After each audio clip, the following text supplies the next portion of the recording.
इंसान मुश्किलों से इसलिए गुजरता है क्योंकि जब उसका अच्छा समय आता है वो नास्तिक बन जाता है और भगवान को भूल जाता है, और जब उसका बुरा समय आता है वो आस्तिक बन जाता है और भगवान को याद करता है। जिंदगी में 40 की उम्र के बाद इंसान मैच्योर और समझदार होता है और जिंदगी को अपनी बुद्धि और एक्सपीरियंस से जीना शुरू करता है। 40 से पहले तो वो अपनी इच्छाओं का गुलाम होता है और उन्हीं के इशारे पे चलता है। अगर जिंदगी को अच्छे से समझना है तो अपनी उम्र से बड़े लोगों के साथ संवाद करना चाहिए, क्योंकि जिंदगी के जिस पड़ाव पर आज वो खड़े हैं आपको भी कल वही पहुंचना है जो गलती वो कर चुके हैं, ताकि वो गलती आप ना करें। इंसान के अंदर एक अहंकार ये भी है, वो हमेशा ये मानता है जो लोग उसके बाद पैदा हुए हैं वो उससे कम अक्लमंद हैं, लेकिन वो ये कभी नहीं मानता जो उससे पहले पैदा हुए हैं वो उससे ज्यादा अक्लमंद हैं।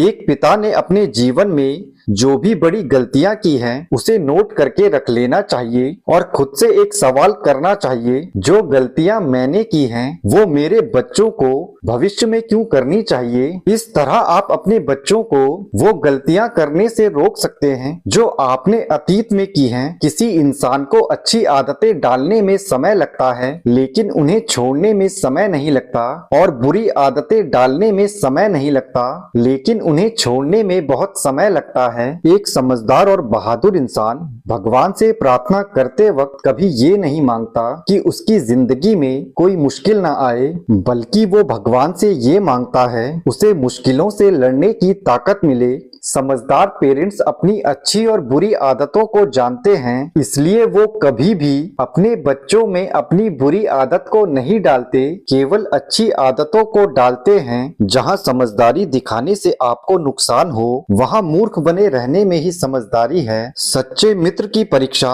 दो परिस्थितियों में होती है, एक संकट के समय और दूसरा आपकी सफलता के समय। अगर आपका मित्र संकट में साथ ना छोड़े और आपकी सफलता को बर्दाश्त कर ले, वही आपका सच्चा मित्र है। दुनियादारी का एक उसूल है, जो इसे समझ गया वो हमेशा सफल होता है। कभी भी वो बात मत कहो जो आप कहना चाहते हो, हमेशा वो बात कहो जो सामने वाला सुनना चाहता है। किसी की खूबियों को जानकर उसको चाहना आकर्षण है और किसी की कमियों को जानकर उसको चाहना सच्चा प्रेम है। रिश्ते बड़ी बातें करने से नहीं बल्कि छोटी बातों को समझने से गहरे और पक्के होते हैं। बुरे लोगों को बुरे कर्म करने से तकलीफ सहन करनी पड़े ये जरूरी नहीं। कई बार शरीफ लोगों को ज्यादा शराफत दिखाने की कीमत चुकानी पड़ती है। दोस्ती कृष्ण और सुदामा जैसी होनी चाहिए, एक ने कभी कुछ मांगा नहीं और दूसरे ने सब कुछ देने के बाद कभी एहसान जताया नहीं। समझौते कितने भी कर लो जिंदगी में, जिन्हें नहीं समझना है